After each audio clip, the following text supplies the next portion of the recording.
Hello, it's Core Creativity here, and I'm just going to talk about E3 and what my thoughts are on it. Originally, I was going to react to all the E3 footage, but due to being busy and just watching all that footage, it was a lot. I just decided to just make one video just talking about my thoughts on the whole thing and what I really liked and what I didn't like and things of that nature. So for all you guys who didn't know, E3 was kind of divided into parts, I guess. And when I say E3, like there's E3 online, but there's also other gaming summer events such as, IGN Expo, Jeff Keighley's Summer Game Fest, even like I think Netflix did a thing, Netflix Geeked, and then Twitch Gaming. All right, so all those had E3 related stuff in it. Just FYI, there was the Devolver digital thing, but I probably won't be talking about that, even though you guys should go check that out. But everything else, I think I've pretty much seen everything else. I may have missed some, but it's kind of hard to watch everything. But anyway, here we go. So E3 started with, I guess technically it started with the Sonic anniversary live stream. So in that Sonic live stream, they showed a bunch of Sonic stuff and over the years.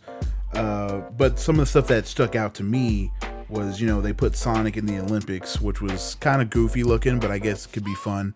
And also they put Sonic and his friends in 2 Point Hospital, which is a game that me and my sisters have kind of gotten into recently. And so that's kind of interesting. So they're also making a Sonic Colors remastered, which that I never played Sonic Colors, but good for them. But there's also a new 3D Sonic game coming out, so that is actually exciting. I would have liked to see like another Sonic Mania type game or just a sequel to it, but one can hope. But at least we're getting a new Sonic game. Next we got the Monster Hunter live stream, which talked about Monster Hunter Rise and Monster Hunter Stories 2. So I have Monster Hunter Rise, which I've played a little bit of and I really like. I haven't played Monster Hunter Stories before, which is supposed to be, I guess, like a turn-based RPG version of Monster Hunter, which is, I guess, it's kind of like Pokemon where you can like ride the monsters instead of just slaying them. So that's cool. But I'm not like a huge Monster Hunter person. Like I play with my friends and stuff, but I'm not like deep in the lore or anything. But that's, it's exciting to see. So next was the Horizon Forbidden West State of Play, which I am a huge Horizon fan, and it was really exciting to see that gameplay, and yeah. So after that was the Far Cry 6 live stream, which I've actually never played any of the Far Cry games except for Far Cry Blood Dragon, which that was really fun, but I never played any of the mainline Far Cry games, and this one looks really nuts. Like this one has a rocket pack that you can fly with and shoot that looks crazy. You can have a alligator as like a pet. I don't know, and you can shoot CD players or CD-ROMs. But yeah, that looks cool. And plus the villain, class act. Next we got the Nvidia live stream, which they talked a lot about their new impossible to find computer parts. But the thing that really got me, which I don't know if anyone really talked about enough, is the AI that they went on for a while about. The AI, they claim, can control everything and incorporate into all systems of business and life. I don't know if that's like prediction of, making AI take over the world or not, but that they said that, which truthfully, I'm all about AI improving, and I like the idea of it, but the way they made it seem a little ominous, but hey, they're improving things, so we'll see. So that weekend, they started with the Guerrilla Collective, which I started watching these guys last year during the pandemic, and I really enjoy watching a lot of these indie games and their commentary on it. So I'm not going to name all of them because there's a lot of games, but these are just some of the few that I really was interested in. Anno Mutationem, I think I said that right. Ruby the Wayward Mira, Run Die Run Again, Aerial Knights Never Yield, Onsen Master, Kraken Academy, Kung Fu Kickball, Aeon Drive, Fire Tonight, The Legend of Tang Ding, RPG Time, The Legend of Right, RPG Golf Legends. I'm not really interested in this game, but Survival Quiz City just looks like a Fall Guys ripoff. I don't know if they meant to do that, but that's just Fall Guys. Blaster Master 03, Azure Striker Gunvolt 3, and then they ended the show with the Black Voices in Gaming, which is always a treat.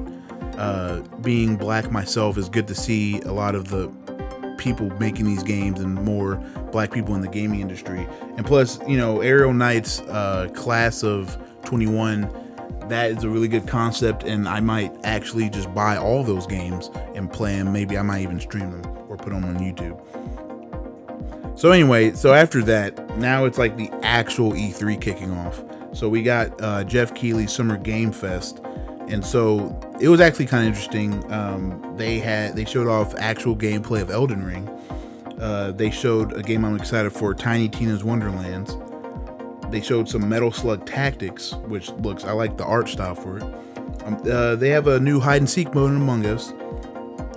2 Point Campus, which surprisingly they didn't show off at the Sega thing, but you know, 2 Point Campus is coming, which like me and my sister will definitely be picking up, because they made a game back in the day called School Tycoon, which they've never made another school simulator since, at least that we know of. And so we were really excited for that. Tales of Arise, which I really am excited for. Never played an Arise, or not Arise, never played a Tales game, but this looks really fun.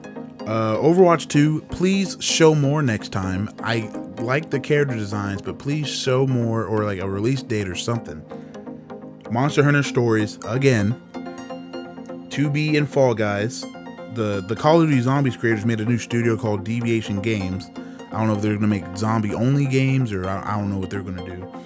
And then Back 4 Blood looks like it's going to be a cool Left 4 Dead spiritual successor. So, yeah. Next thing, we got the Day of the Devs, which this is hosted by Tim Schafer, you know, of Double Fine.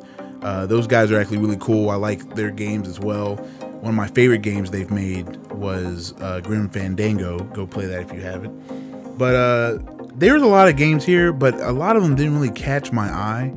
But the ones that kind of did was like Moonglow Bay, The Wandering Village, Unbeatable, and I'm gonna butcher this, Vocabulantis, but it looks cool. It's a cool little like stop motion thing, so you don't see those too often. Next, we got Tribeca Games. So that's mostly a lot of, I think it's also indie games, but a lot of these games have a really unique art style. So Kenna, Bridge of the Spirits look pretty cool. Lost in Random. Now, Lost in Random has an interesting concept. It's so weird to me, but I kind of want to play it still. Sable, Signalis, which is like it looks like a Doom investigative game. The Big Con, in 12 minutes. 12 minutes seems like there's going to be a lot of endings to it. So the IGN Expo also had a few games, but the ones that took out to me was, you know, they talked more about Tiny Tina's Wonderland. Doki Doki is getting an extended edition with Doki Doki Literature Club Plus. Survival Machine looks just like a Fortnite Save the World decided to make its own separate game.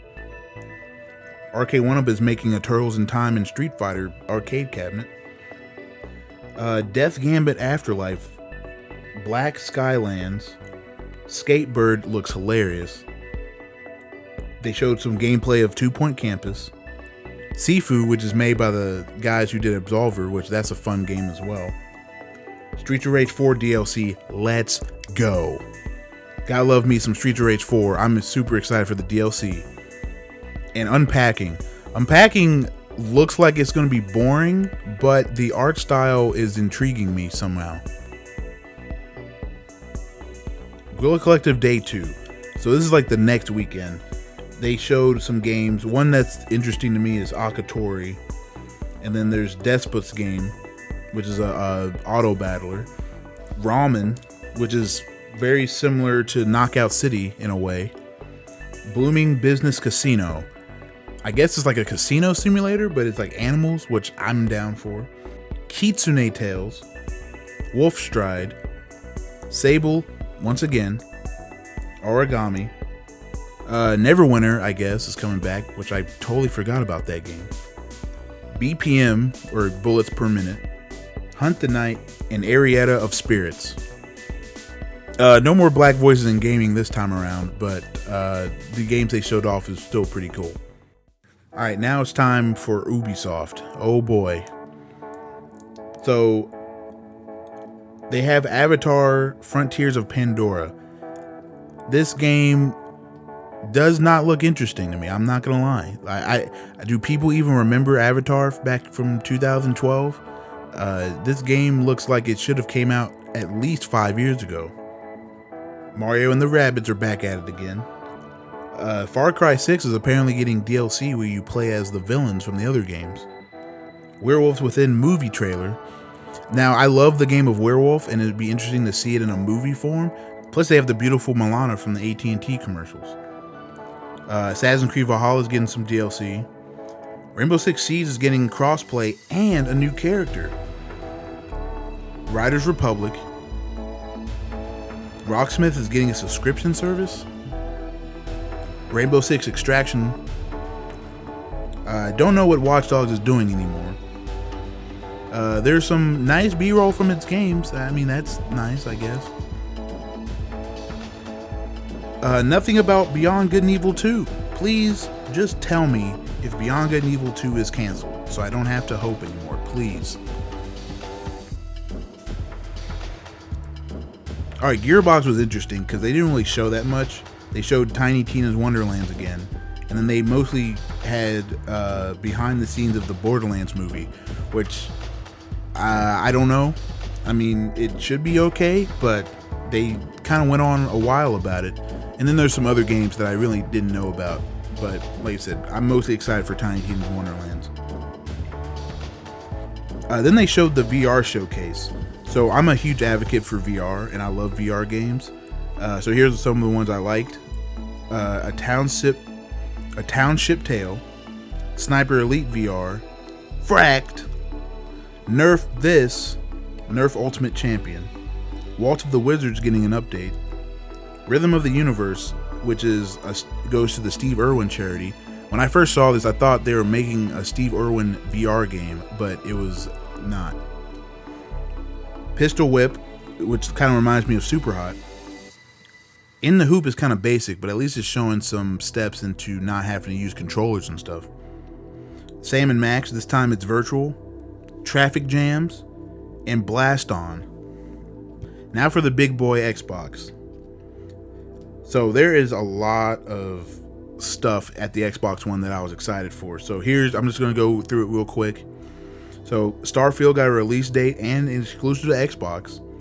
And we got Halo Infinite, and the multiplayer is going to be free. And it's coming out in the holiday 2021. That's not that far away. Forza Horizon 5. I used to be hardcore Need for Speed, but Forza Horizon 4 got me really hooked on Forza, so I'm really excited for this one.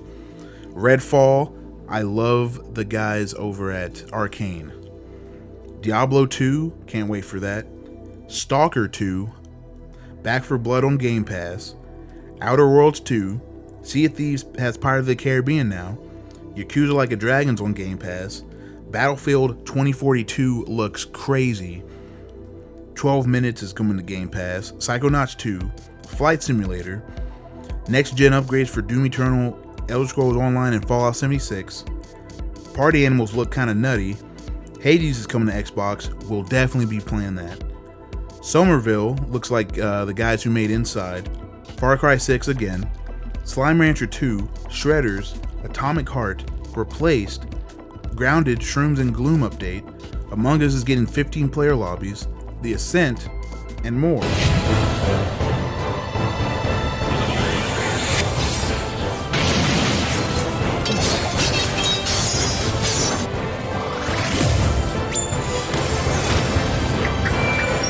So Xbox was really great. Like, most of these games are coming out to Game Pass, which is awesome.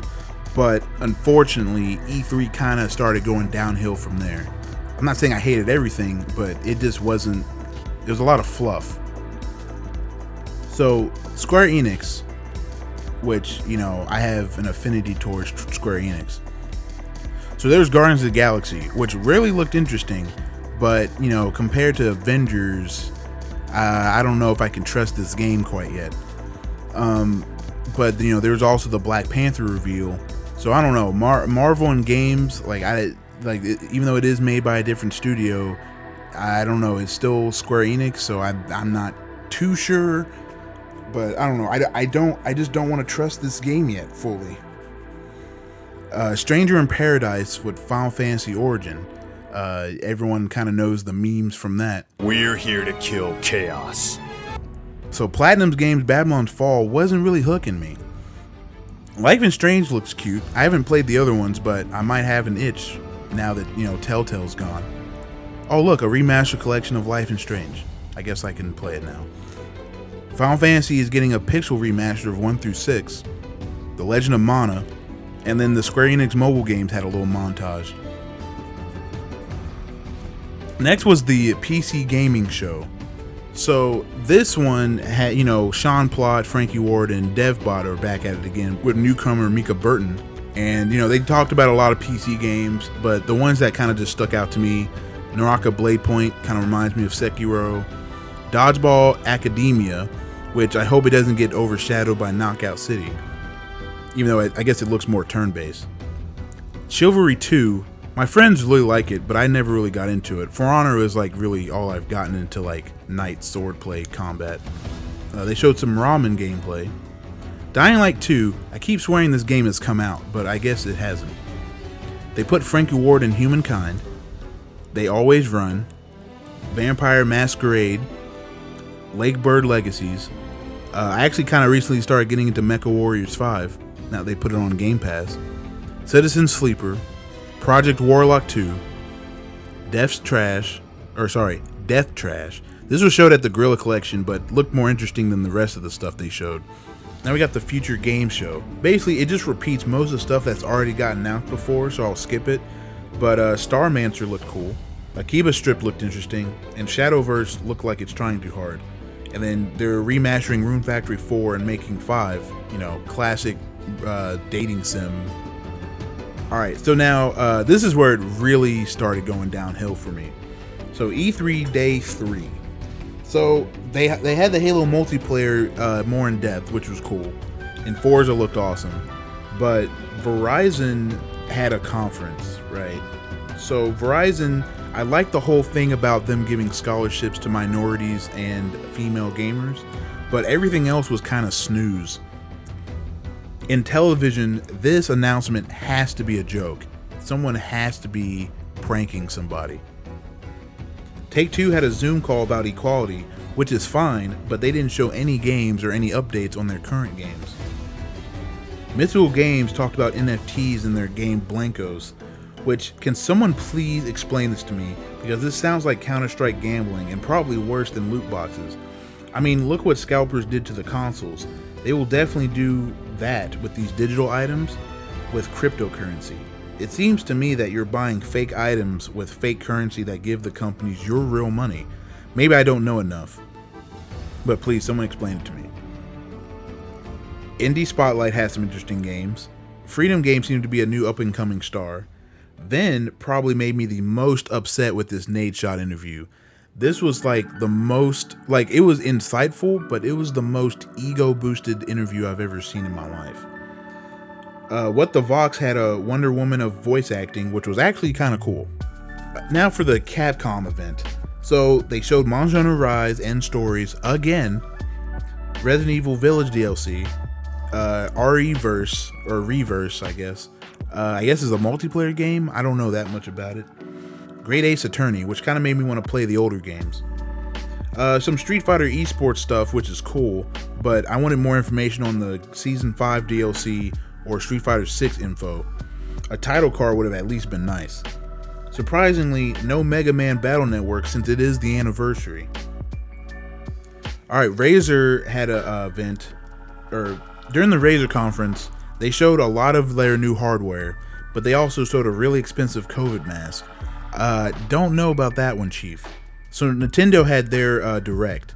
So they put Kazuya in Smash. I'm at least hyped because I like Tekken. I don't know if everyone else is hyped. Breath of the Wild 2, Metroid Dread. I've only played the Prime series, which I thought they were going to talk about Prime for this E3, but Metroid Dread is pretty cool. Mario Party Superstars. The Zelda Game & Watch is kind of meh. Never played WarioWare, but it's getting a new one. Advance Wars looks good. A friend of mine who's a fan told me to check it out.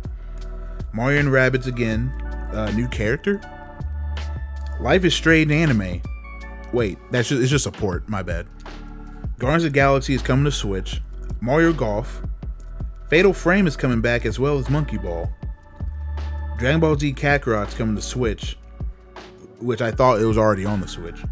Shin Megami Tensei 5, never played those, but I played Persona. Monster Hunter Stories again. Danganronpa Collection. Tony Hawk, bro. People still remember Strange Brigade? More Just Dance. And lastly, Cruising Blast. Nintendo probably has second place compared to Xbox at this E3, but it's probably gonna go right back down. So Bandai Namco, this one really made me kind of upset. They only announced one game, and it's a new Dark Pictures game, which I haven't really played those. They could have talked at least about their current games, the Demon Slayer game, the Tales games, or even Elden Ring. Is Elden Ring made by Bandai? So then they had the Xbox Extended Showcase, which they had interviews from everything Xbox had, including Halo, which I was really excited for. So the verdict, Xbox won E3. Nintendo probably got second. I love the Gorilla Collection. I like seeing those guys every year, and I like indie games. E3 was kind of like a meal that needed a little bit more seasoning. PlayStation just had Horizon and doesn't seem to have any other state of plays planned until after Gamescom in August. I would have had something this summer, even if it was separate from E3. Anyway, that's it, and that's my thoughts on the E3 conference all week long. Give me any feedback. This is the first time I kind of done one of these videos, and I might do some more in the future, but just let me know. Give me any feedback if it was too listy, or if I should talk more about certain games, which I might do later anyway. But yeah, thank you guys for watching, and please like and subscribe.